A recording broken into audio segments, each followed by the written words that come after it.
Hi guys, I'm back in my old recording space.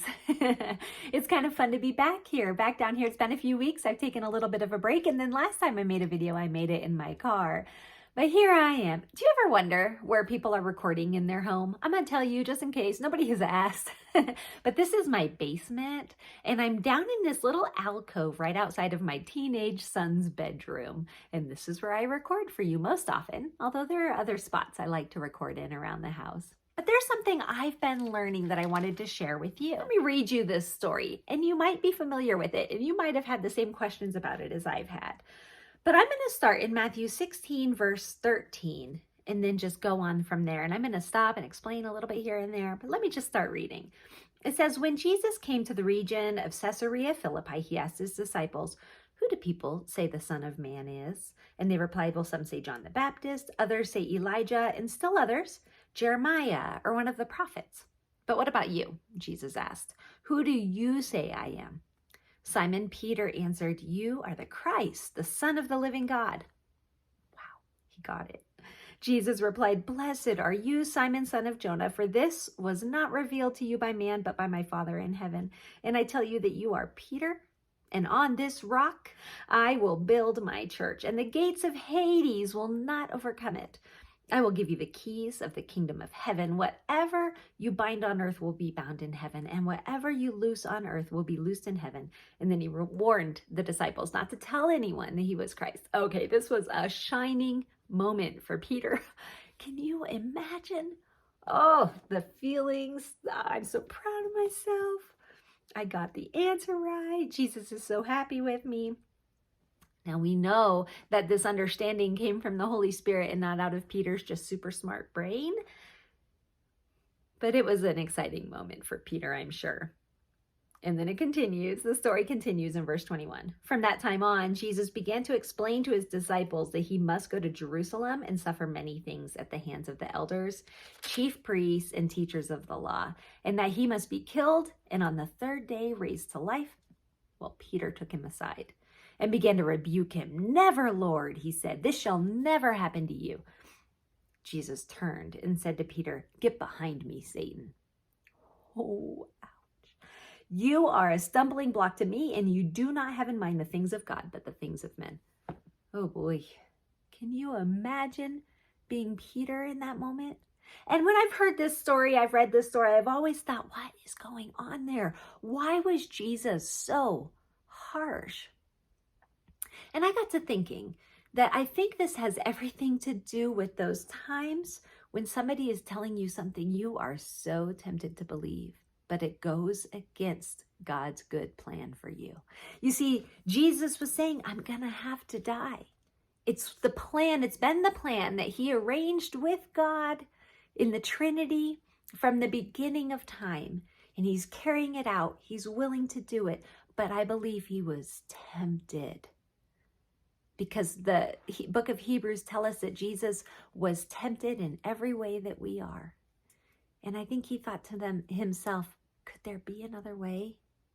Do I have to die? This is going to be so painful. Can I just take my kingdom now? Not wait for the people who are still supposed to come to me? Can we just do this now? And he knew it was a temptation he was facing, and he knew it wasn't right. And then Peter, over there trying to be a good friend, said, oh no, there's got to be another way. Get behind me, Satan. And I was thinking, what does this look like for me today? And I had a situation come up. You see, I was very upset about a very hard situation happening in my life. I was angry at somebody. And my good friend, you know, those friends who are just, they stand by you, they love you. My good friend, she was backing me up. And even though I knew in my heart that I needed to forgive and I needed to assume the best and I needed to love, well, my loving, sweet Christian friend who loves Jesus came to me, and she was blasting these people because she was trying to support me. And I realized that Satan was using her to feed the anger in my heart. Has a good friend of yours, someone you care about, ever been used by Satan to feed something wrong in your heart? Fear, distrust of God's good plan, anger, well, that's what was happening to me. And that was my get behind me, Satan moment. Now, I did not say that to my friend, but for the first time, I felt like I understood what was going on in this passage. Well, there's a great book by Paul Miller called The J Curve. You can also look up, I think it's a YouTube video where he talks about this same idea. And in this book, he talks about Johnny Erickson Tada and her get behind me, Satan moment. You see, Johnny is a quadriplegic. She dove into the Chesapeake Bay when she was 17 years old and she broke her neck. And when she broke her neck, she was paralyzed from about the shoulders down. And she can move her arms only a little because of some special occupational therapy training she's had. But she paints using a paintbrush in her mouth. She has a beautiful singing ministry, and she has a ministry where she provides wheelchairs for people all around the world. God has used this for so much good in her life. And one day, and she's written books too, and one day she was signing books, and somebody came up to her as she was signing each book one by one using her mouth, and they said, "Oh, you poor thing." Now, do you suppose that was a get behind me, Satan moment for Johnny? I haven't talked to her about this, but I'm guessing it was. Do you think she's ever tempted to think, "Oh, woe is me, poor me," because of this hard situation of her health, of her disability, of how things have been hard for her? But she tries to choose on a daily basis to trust God's goodness.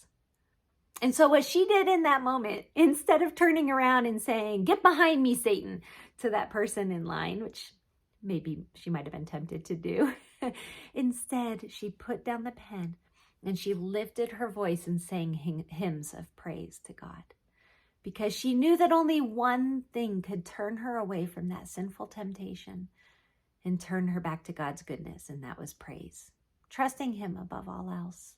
Even when it's hard to understand, and even when we 100% don't understand.